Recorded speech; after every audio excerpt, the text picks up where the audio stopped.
Když okna první elektriky poslala známé cukrbliky, záclona mého pokoje.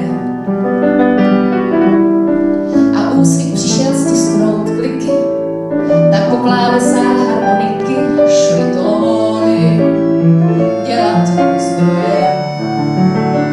Pod střechou kdo si hrál, někdo se tomu smál, zatímco jiný dostal vztek. Tak či tak každý den hlásil se refrénem: já dnes mám vanu plnou fialek, mám vanu plnou fialek, mám vanu plnou fialových fialek.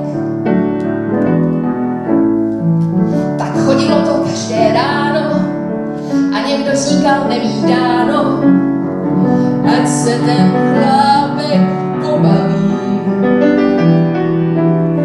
Další však říkal svojí ženě dost divný přístup k hygieně, vždyť připraví se zdraví. Nahoře zatím hrál dotyčný klidně dál všem nájemníkům ve spolek. Jak přání Zlomteas nám předával svůj vzkaz: já dnes mám vanu plnou fialek, mám vanu plnou fialek, mám vanu plnou fialových fialek.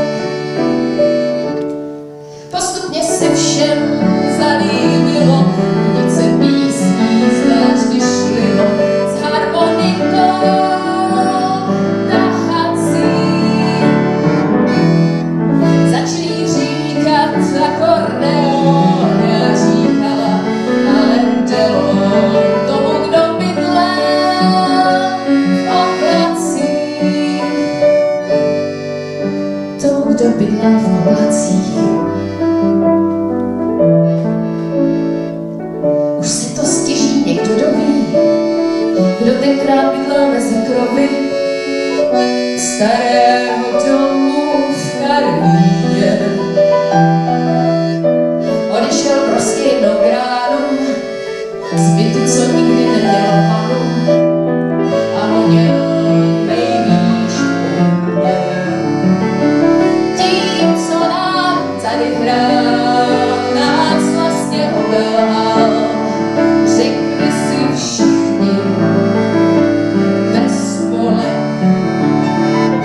Já v špatném počasí však dodnes zpívám si: já dnes mám vanu plnou fialek, mám vanu plnou fialek, mám vanu plnou fialek.